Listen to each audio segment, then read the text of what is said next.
Berjumpa kembali bersama dengan saya, Gembala Jemaat Gereja Isa Al-Masih Lawang Light Generation HUHA dalam program Sapa Jemaat di Rumah. Tetap semangat, tetap berpengharapan dan harus selalu yakin menjadi pemenang-pemenang di dalam Tuhan kita Yesus Kristus. Firman Tuhan saya ambil dari 2 Timotius pasal yang ketiga ayat yang ke-16.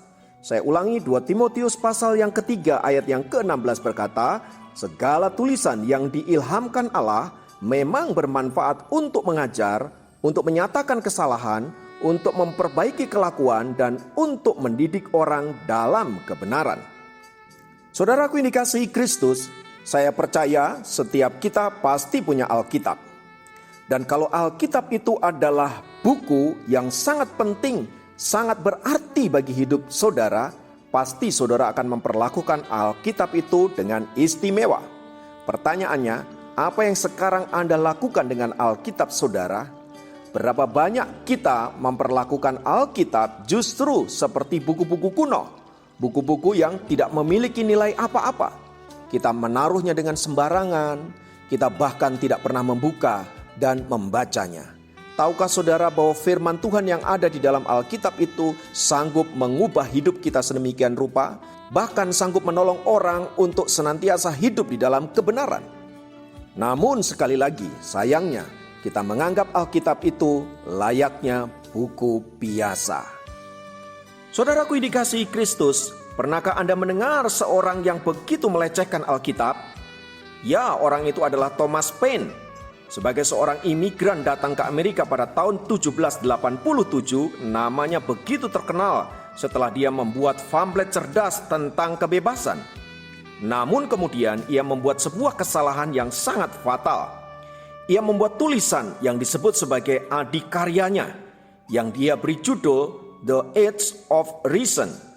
Ia mengejek kekristenan. Dia berkata begini, hal ini akan menghancurkan Alkitab, ramalnya. Dalam 100 tahun lagi, Alkitab hanya akan dapat ditemukan di museum atau di pojok-pojok toko buku kuno dan bekas. Buku Thomas Paine kemudian diterbitkan di London pada tahun 1794. Namun buku itu justru mendatangkan kesengsaraan dan kesepian baginya. Suatu ketika ia menulis, saya akan memberikan seluruh dunia kalau saya memilikinya, seandainya buku itu tidak pernah ditulis. Paine berbaring di tempat tidurnya dalam keadaan cacat hingga kematiannya. Dan luar biasanya saudara-saudara, Alkitab yang diramalkan hanya akan ditemui di tempat-tempat penjualan buku bekas dan buku-buku kuno, sampai hari ini masih dicetak dan sampai hari ini masih terjual dengan luar biasa. Dan yang lebih mengerikannya lagi, rumah di mana Thomas Paine tinggal kemudian justru dibeli oleh lembaga Alkitab untuk mencetak Alkitab. Saudara-saudara dikasihi Kristus, harga yang sangat mahal dari apa yang diperbuat oleh Thomas Paine ketika dia melecehkan firman Tuhan. Sebab firman Tuhan saudaraku bermanfaat untuk mengajar, dan bahkan firman Tuhan menolong kita untuk mengerti jalan-jalan Tuhan, agar hidup kita mengalami terang dan hidup kita mengalami sukacita dan damai sejahtera. Tanpa firman Tuhan kita akan mengalami kegelapan hidup, bahkan kita tidak tahu tujuan hidup kita. Sayangnya, apa yang dilakukan oleh Thomas Paine ini juga begitu banyak dilakukan oleh orang-orang percaya di abad ini. Mungkin kita tidak seperti Thomas Paine yang terang-terangan mengatakan bahwa Alkitab adalah buku kuno, Alkitab adalah buku tidak berguna, Alkitab adalah buku yang nanti tidak akan pernah dibaca oleh siapapun. Tetapi ketahuilah saudaraku yang dikasihi Kristus, cara kita memperlakukan Alkitab saudara-saudara, kita mungkin mempunyai Alkitab, namun kita tidak pernah membacanya.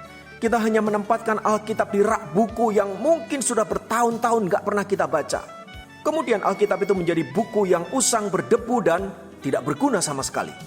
Tidakkah cara kita memperlakukan Alkitab demikian sama seperti apa yang dilakukan oleh Thomas Paine itu? Saudaraku yang dikasihi Kristus, mari kita bertobat. Di tangan Anda ada Alkitab yang bisa Anda baca setiap hari. Carilah wajah Tuhan di dalam Alkitab itu. Bacalah, renungkanlah, lakukanlah. Dan saya yakin saudara akan menemukan jalan-jalan terang yang akan membuat hidup saudara menjadi bersinar dan hidup di dalam damai sejahtera dan sukacita. Tuhan memberkati Anda dan saya. Haleluya, mari kita berdoa. Tuhan, biarlah firman-Mu menguatkan kami, meneguhkan kami. Kami sadar kami perlu Engkau. Kami sadar kami perlu firman-Mu yang akan menerangi jalan-jalan kami, sehingga seluruh hidup kami boleh berjalan sesuai dengan kehendak-Mu.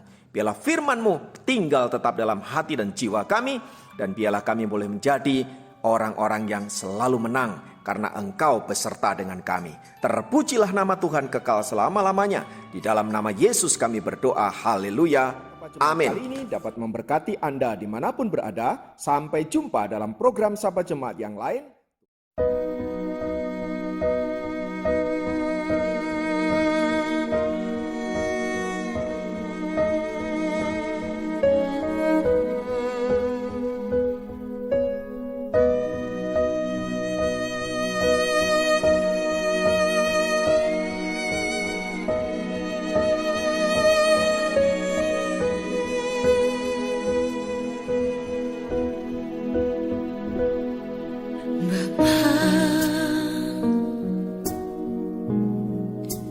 Pegang tanganku,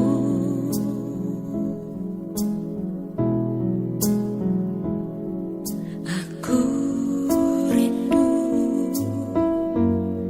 saat teduh bersamamu.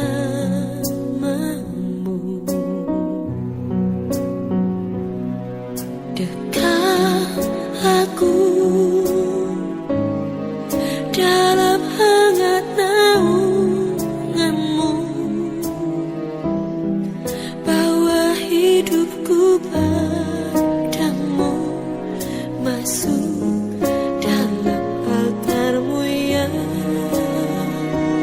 kudus.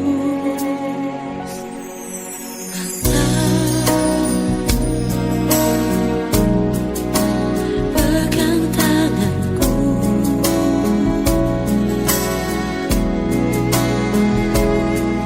aku rindu tinggal di dalam hati-Mu. Engkau terang yang membuatku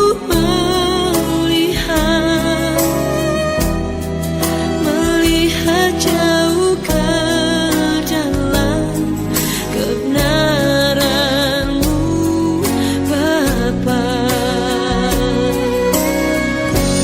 Lebih dari nafasku, Bapa,